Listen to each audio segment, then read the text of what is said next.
I don't believe this. Came in off the tree and just look at this. Well, that is unbelievable. I haven't seen that in such a long time.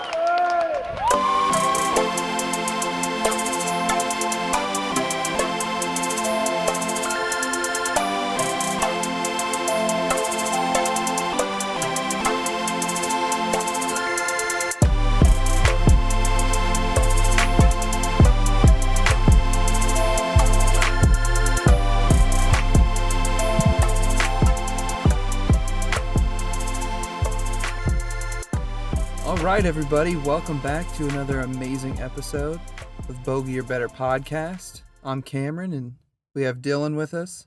What's going on, Bogey Machines? We are your Bogey Machines, as are you, because you're listening to the Bogey or Better podcast. But today, we wanted to answer some questions from everybody. We had some really good questions come up that were sent in through our Instagram that we wanted to answer for you guys. Dylan, we had a question from, let's see, Adon Bear 080. Adam Okay. Bear? Adon Bear 080. And his question was, what's the difference in the golf balls you choose and why? And you did some research on that, right? Yes, I was excited when I saw that question. So I did a good bit of research, and the saying always goes, the golf ball is the only piece of equipment you use on every stroke. Mm-hmm. So it's a very important piece, and it definitely gets more important as you progress in the game. So I was going to talk about first the tiers of golf balls when it comes to price, when it comes to material, stuff like that. So, you have your cheap balls, right? So from anywhere from $12 to $20 a dozen. Okay. So these balls, the material they're made of is called Surlyn ionomer. Ionomer. I don't know how you pronounce it, but Sounds good to me. something like that. It's basically a plastic with very elastic properties.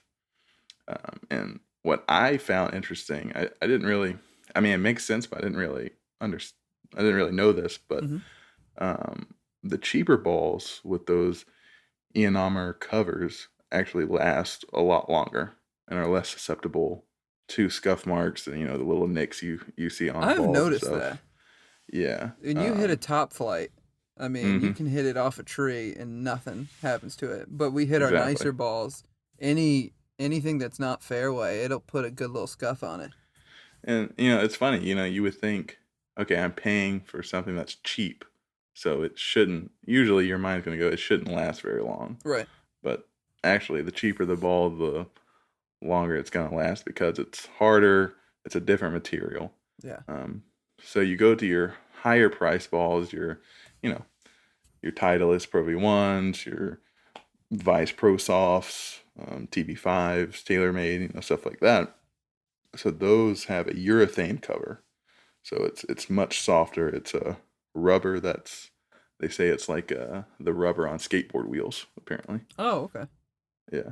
And so it's much softer and it will grip the grooves. That's why, I don't know, maybe some of you guys out there, if you hit a wedge really solid with a Pro V1 or Pro V1X, something like that, you'll actually see bits of the ball in the groove sometimes.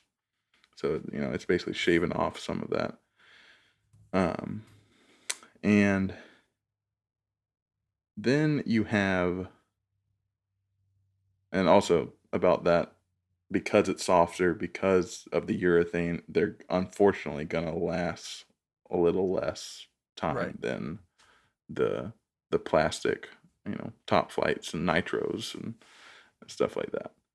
And even though you're going to pay anywhere from $30 to $45 a dozen for the urethane multi-piece ball. And for higher handicappers, so for beginners, it's actually better for them to use the harder balls for multiple reasons. One, it's cheaper.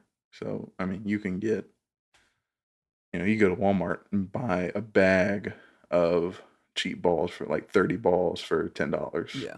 Mm-hmm. You know, and but also because it's harder, it reduces spin, and so it promotes a straighter flight. And so while you go lower into the handicaps, you're obviously going to want to play a little bit of a softer ball so you can have a little more wiggle room to work the ball and everything like that. You know, um, and so you have different layers. So with the cheap balls, you're going to have a 2-layer ball. So it's going to be the outer, plastic, stretchy plastic, and then inside it's going to be 1 layer of the core, which is just a rubber. Usually it's a rubber material or a resin, just depends. And the more layers you get, for harder the swing. So if you swing over 100 miles an hour, you're going to want at least a 3-piece, but probably a 4-piece is probably going to be the best for you. For the lower swing speeds, you can get away with having a 2 or a 3-piece ball. And when I say 2 or 3-piece, so a 3-piece ball is going to have inside the center is going to be the hardest part of the ball, the core, which is going to be a harder rubber. And then it gets softer as you come out. So the second layer will be a little softer, and then the third layer will be the outer part. So yeah, and I know for some beginners, y'all are probably asking, what is the ball I should hit? So I did some research, and I found about 5 different dozens of balls that are going to be best for beginner golfers. Mm-hmm. So we have the Srixon AD 333. It's a 2-piece ball, and it's a very high durability, very low spin. The compression is at 75. Oh, wow. Yeah, so that's, for a little lower swing speeds, And it comes in white and orange. So, well, there you go. If you're getting fruity, you can have an orange ball. Throw an orange ball out there. Nobody will respect you, but Okay, and then we have the Callaway Hex Bites. And Callaway Hex Bites are actually a 3-piece ball. But it does have that ionomer plastic, so it's obviously just a little harder, but the durability is really well and low spin rate, which is good. We have the cheapest I found, which was $11 a dozen. Ooh. And that is the Wilson Staff Fly, FLI, golf balls. It's 2-piece and very low spin rate, compression of 65. And those are, like I said, about $11 a dozen. So you can pay less than $1 a ball. Yeah. I mean, because a lot of people like us, if you're not using Vice balls, because I just started using TP5s just to try them out, and I mean that's $4 a dozen, or $4 a ball, excuse me. Yeah. So if you can pay less than $1 per ball, I mean it's not bad, and that's like you've been saying. Those higher handicap beginners, these cheaper golf balls, it's not a status symbol. Right. They're made for you so that you can play better.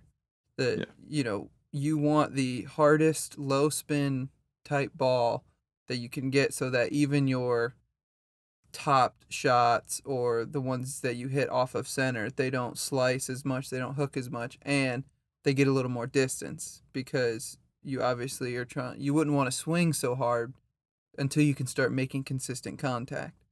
So these balls, yes, they are cheaper, but that doesn't mean that they're not good. It's just the technology in them is something specific, and it doesn't cost as much to make because it's just a very hard, durable ball. And because they're hard and durable, you won't have to buy as much either. So, I mean, it's a win-win for, I think, if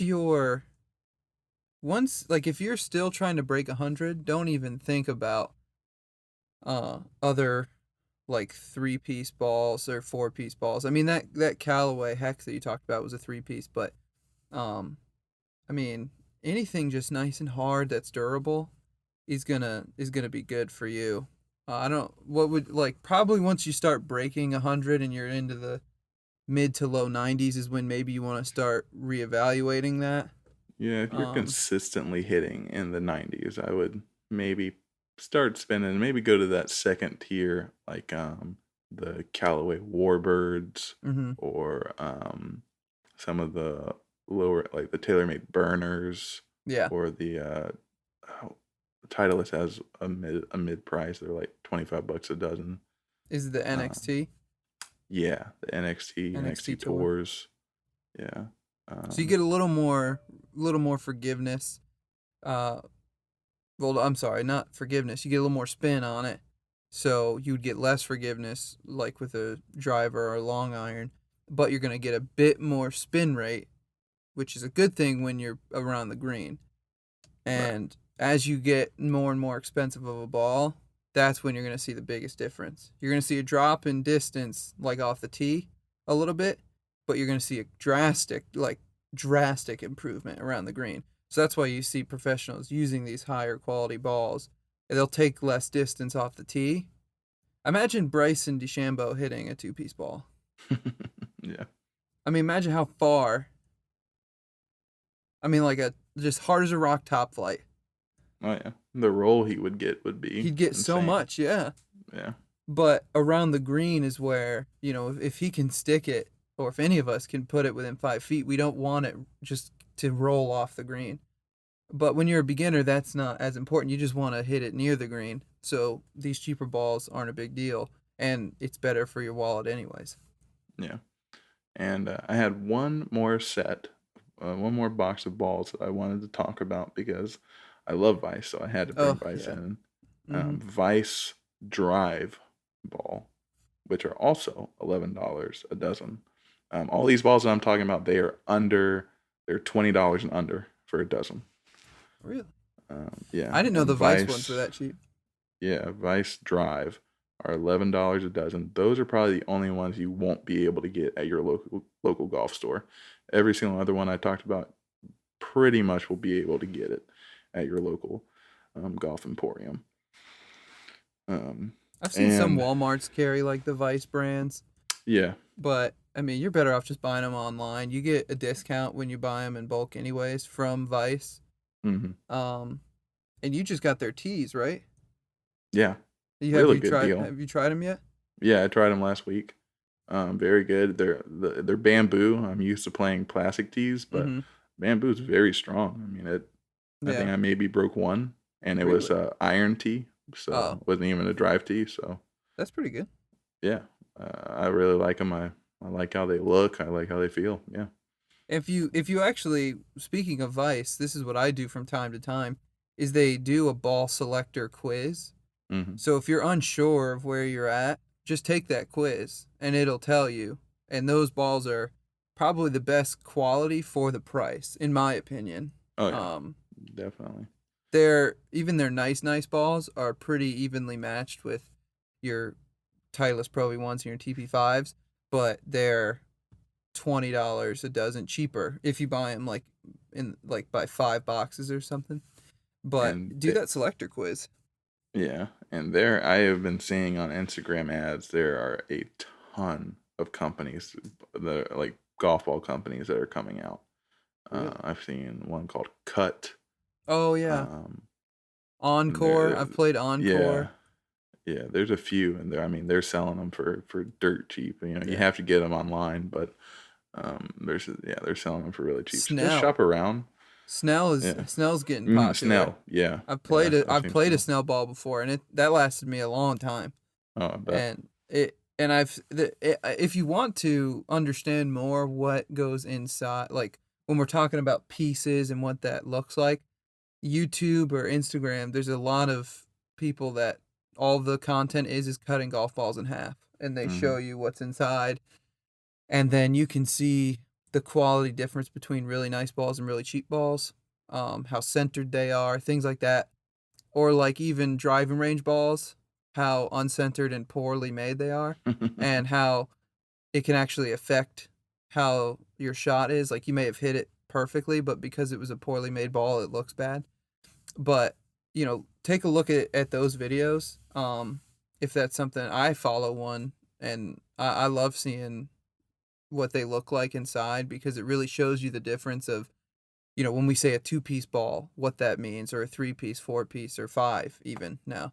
So, take some time and look at those too, because that may help you figure out what you're hitting and what the technology actually is. A little history. When I was researching the balls, Titleists, what they used to use for their core of the Pro V1s was a mix of salt water and not canola oil, It's not vegetable oil. high fructose corn syrup. Really? Yeah, And it made like a solid core, or it yeah, was, because there used to be wound balls, and those are crazy. If you see a video of them cutting that up, that was before they had like actual cores in them. It was literally like a plastic shell around a wound piece of almost looked yeah. like rubber.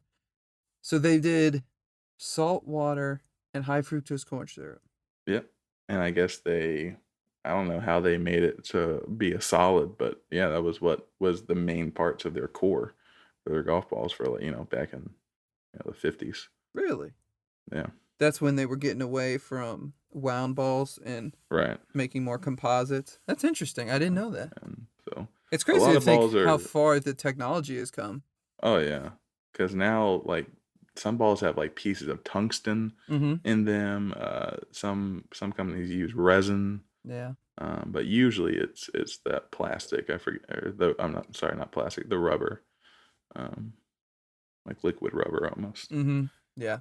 It Um, really fits in fits in your grooves of like a wedge real good, and that's why you can see way more spin rate on these nicer balls. The cover's a big deal, and then the pieces inside are um gonna allow for a lot more spin.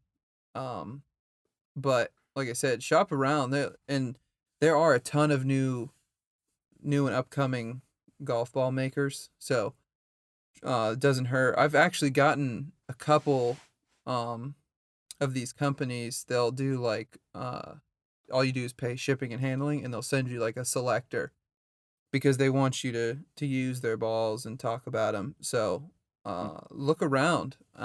And I've used a couple. I used Encore. I liked them. They were 3-piece, got great spin on them. So just look around and see, and try all different kinds out, because there's just so many out there. have you ever heard of the company Hanma? Mm. I mean, I feel that name sounds familiar, but I wouldn't know it's a golf company. They are a Japanese golf company.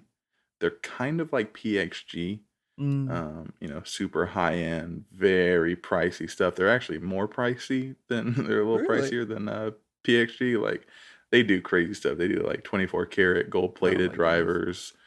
I mean, they also That's have what you need. regular equipment as well, but like, yeah. But like the iron sets they're selling are like 3 grand. Ugh.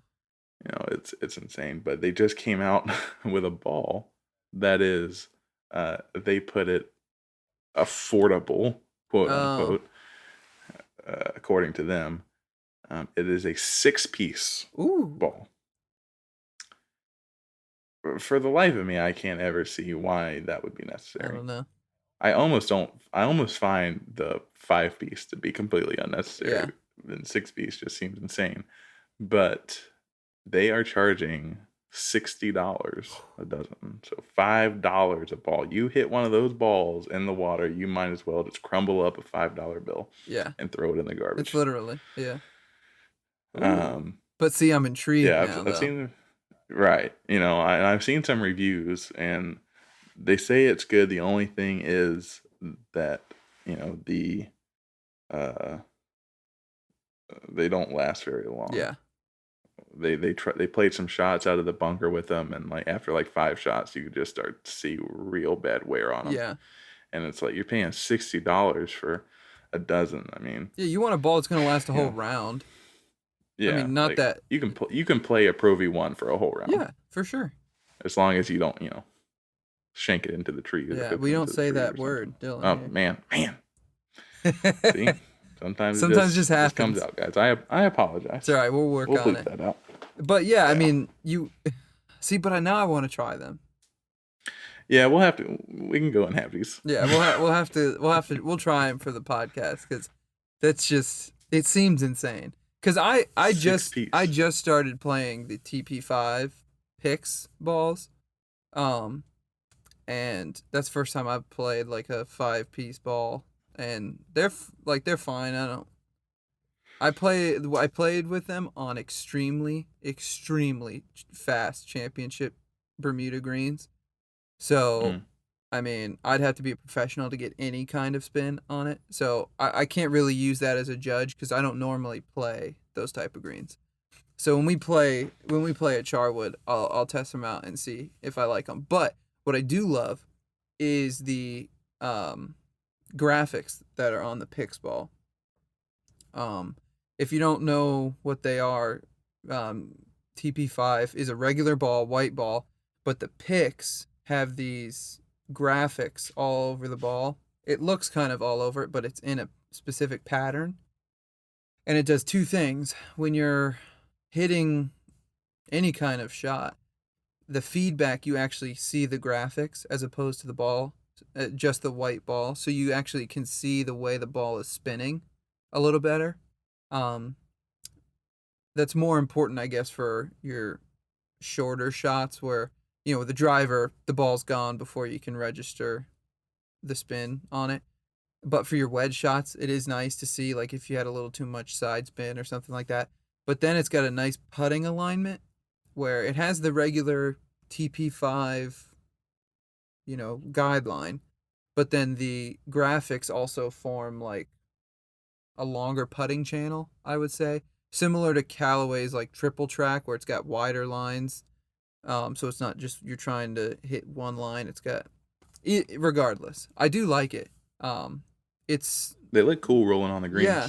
It also, because you see those graphics, you can really see whether you hit a really pure putt or if you hit it open and it's got a little, like, it's leaking to the right, because the graphics are going to show you how you struck it, if you hit it nice or didn't. And because I'm not a very good putter, that's actually been beneficial.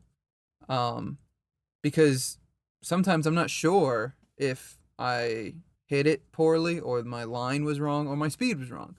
But now I can take at least one of those out of the equation, because if it's rolling true and I can see with the graphics, then I know that, well, it was my line, because obviously I didn't make the putt.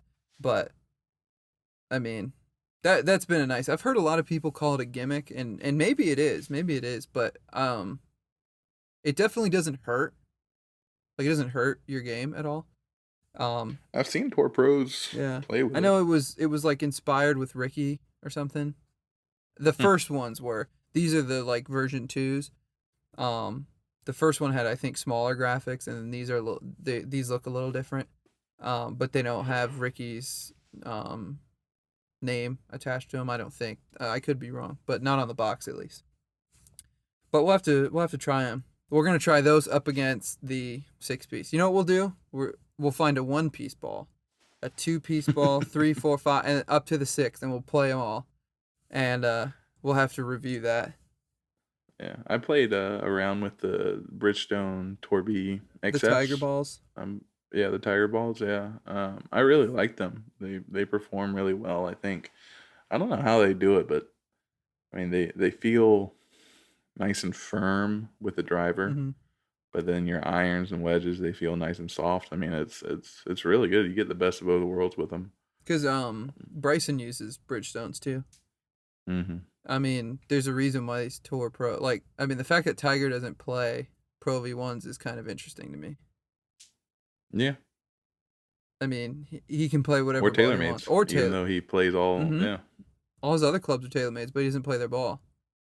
Not that we're Tiger Woods, but if somebody at his skill level and meticulous level of detail chooses a ball, that I feel like there's a reason for that. And it could be just solely for his swing that's why that ball works. But the fact that even Bryson uses that and he's Mr. Science makes me think that, like, maybe there is something to Bridgestones. I've played one that I've found, like, in the woods. Those are the best. Oh, look at when you walk out with, like, a Pro V1 or even the Kirklands, man. I've been finding the Kirkland signatures around the courses lately because they're...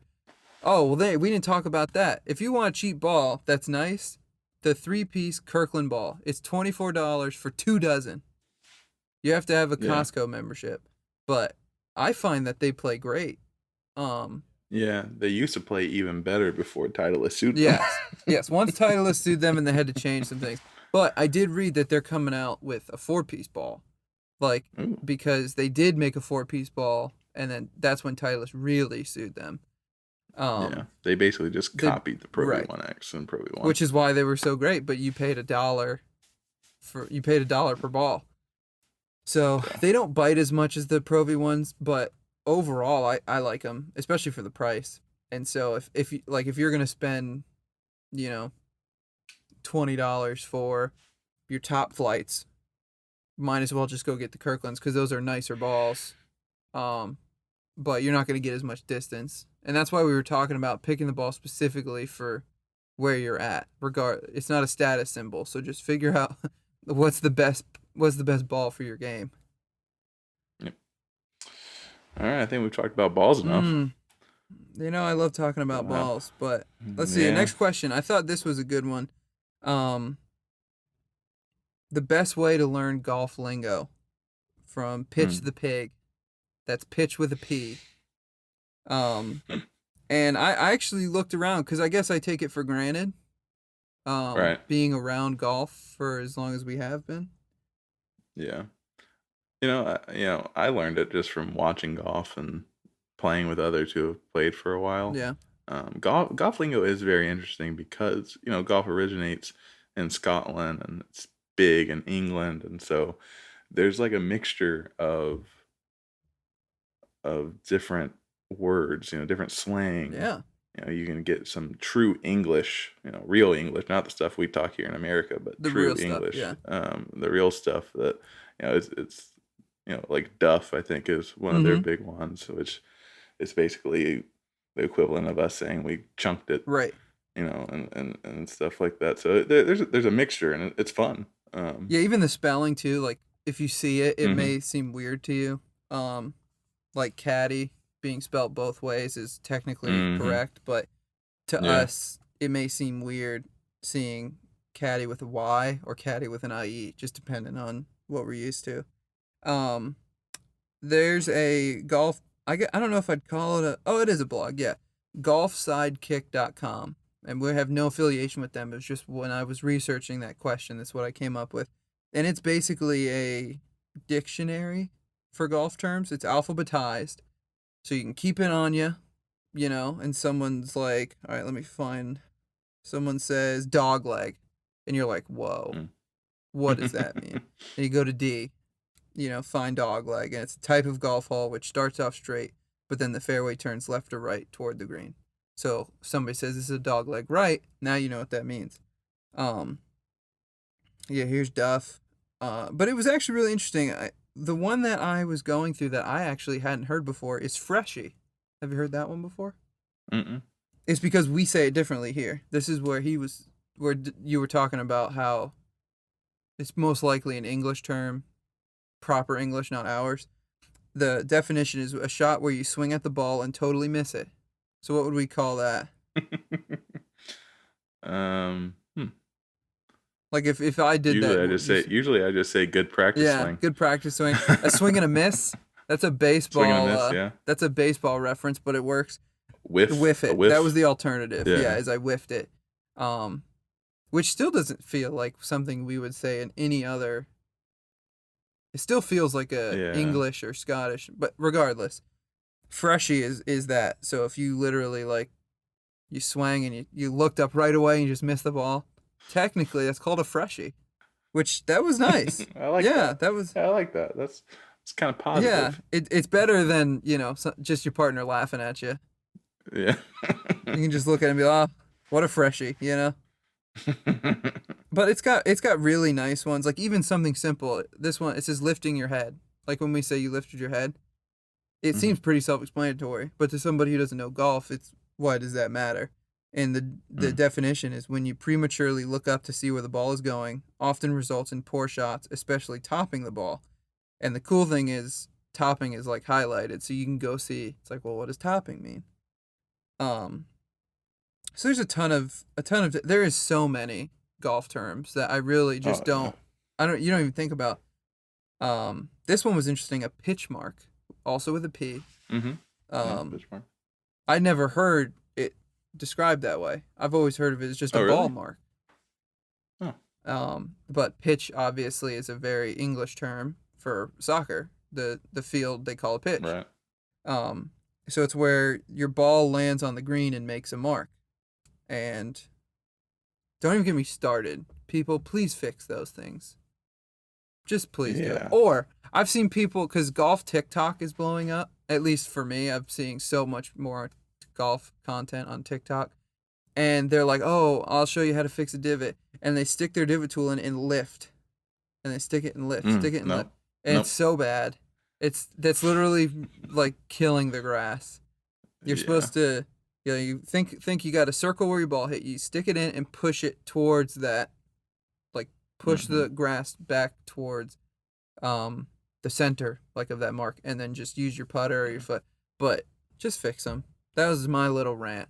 It wasn't as good as Dylan's from a couple episodes ago, but that's my mini rant. Let me tell you.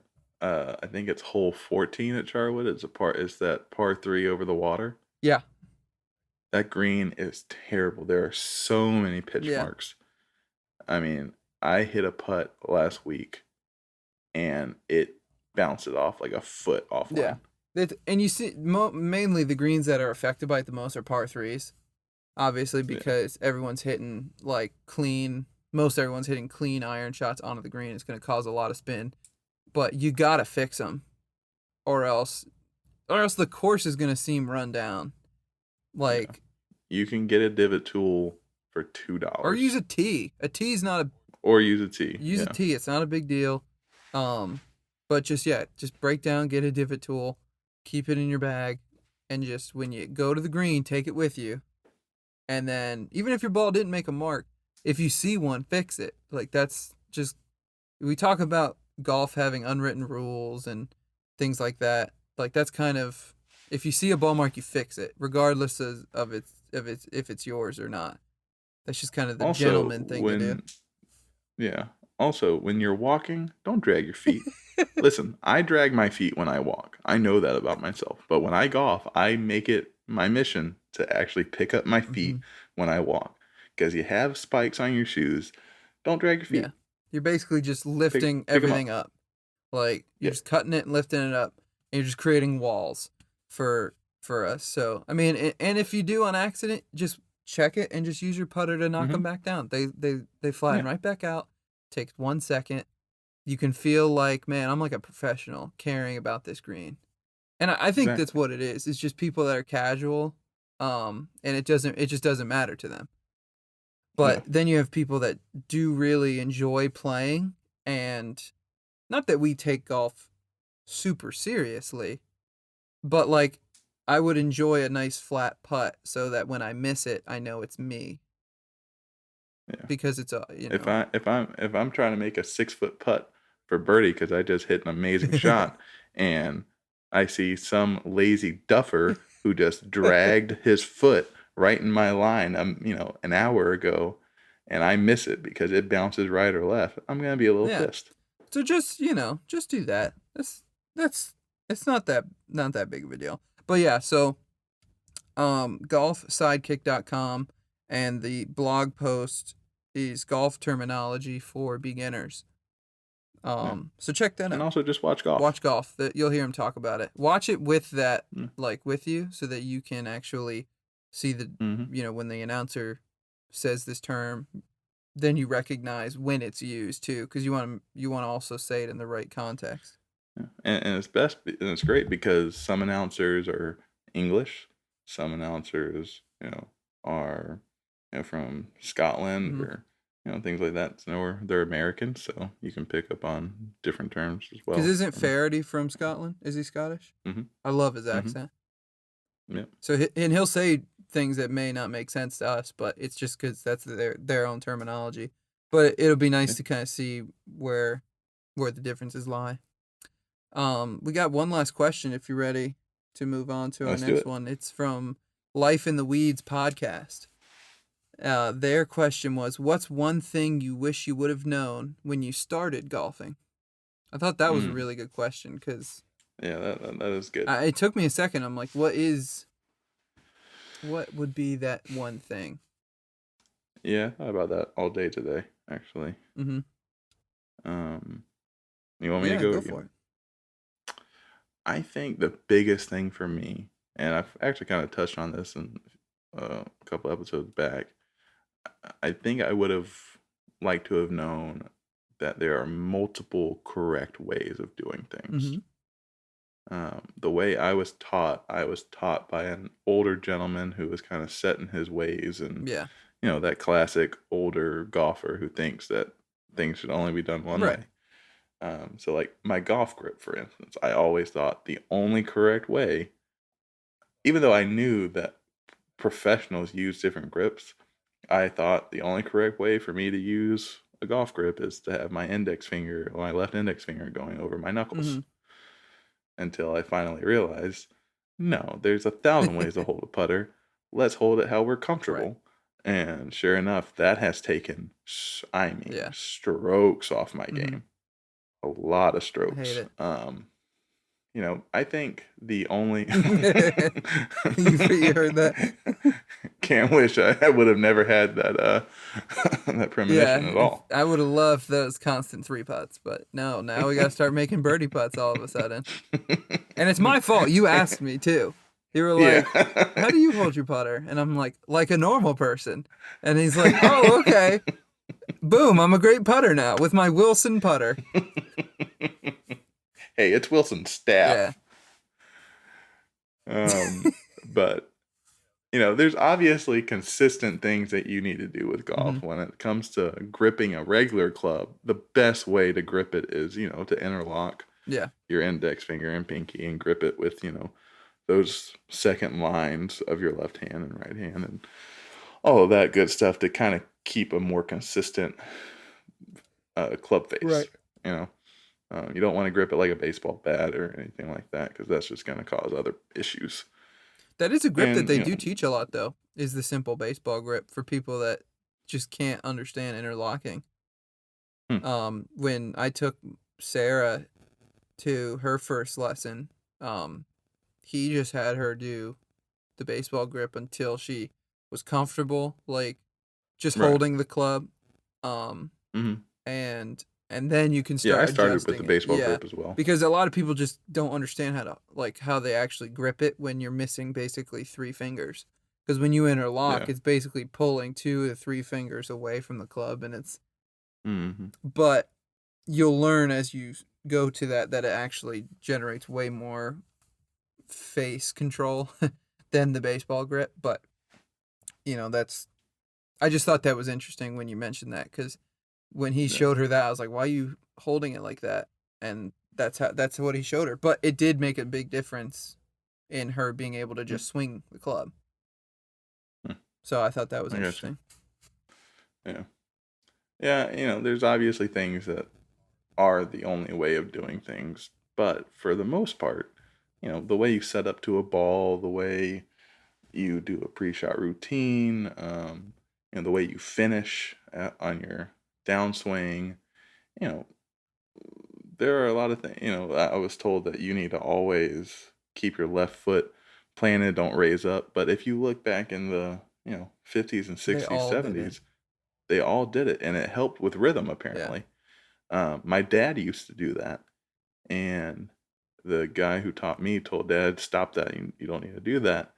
And then a few years later, he was talking to a buddy of his who played for Benedict College, and he was talking about it, and he was like, "Oh, you should have never listened to him." Yeah. For people who are able to do that, that helps so much with rhythm, with hitting the ball further.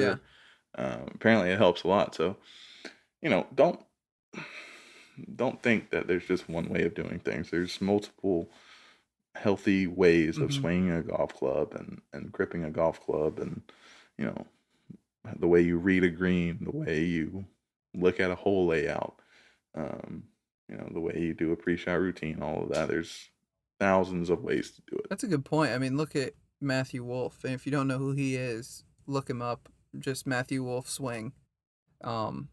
He's a prime example of somebody who does it and swings his own way. So does Bryson. He still has a very similar setup to everybody else, but he swings on one plane with same length irons. So just find out what works for you and just get better at. Bubba Watson too, somebody who swings his own. If you watch his setup when he drives the ball, he's aimed 50 yards to the right. But that's his drive. That's how he hits it. And he's what, 3 years he's been the longest drive on the tour. I think it was 2012, 14, and 16 or something like that. Never had a single formal golf lesson. Masters champion, Bubba Watson. Absolutely insane. It just shows, with consistent play, regardless of your swing, you'll understand how you swing, and then you can then adapt to it. And I think that was what my point was going to be when I thought about it, is just consistency. Not necessarily in the course itself, but playing consistently. Because I'll do these, ebbs and flows where I'll play, 3 times a week, 2 times a week, and then I'll just not play for 3 months, 4 months. And a lot of it has to do with the climate. If it's really hot, you just don't desire to go play after work. And then as it gets cold, it just doesn't feel great being outside. So eventually you'll go 8 months, 9 months without swinging a golf club. And then it's all right, let's go play. And it's awful. And then something comes up, a tournament comes up, and then I start playing and playing and playing, and I get better and better. And then I stop. And as I've seen, this is the most consistent I've been playing, and I'm consistently dropping my scores, getting better and better. So if I could go back to, my teenage self when, I first had an adult set of clubs, make that, go to the range once a week. If you're not going to play, go to the range once a week, or at least just play once a week. Try and play, twice a month or something, and just keep that golf rhythm, because once you stop playing, the rhythm's going to be gone, your confidence is going to be gone, and you only have 18 holes, so there's no wiggle room in getting that back. So if you continually practice or play, and it's not like something you have to do every day, that's for professionals. But if you just want to enjoy your time on the course without alcohol, or with alcohol, honestly, but if you wanted to enjoy your time on the course with your play, not necessarily with the beers, then just try and make it part of your routine, whether it's, twice a month or something like that, because I think that would have greatly helped me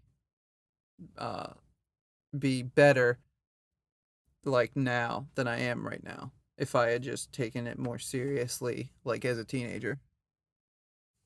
Right. Yeah, I agree.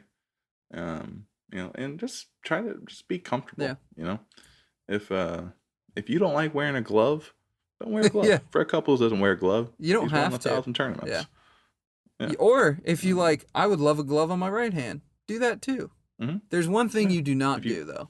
I will say this: you do not have iron covers. Yeah, no, those are bad. If you walk out with iron covers, people will not respect you. And I don't care. Yeah. People tell me, well, your irons can get chipped up and messed up, and they're like, I paid. They're irons, okay? You're hitting them straight into the ground.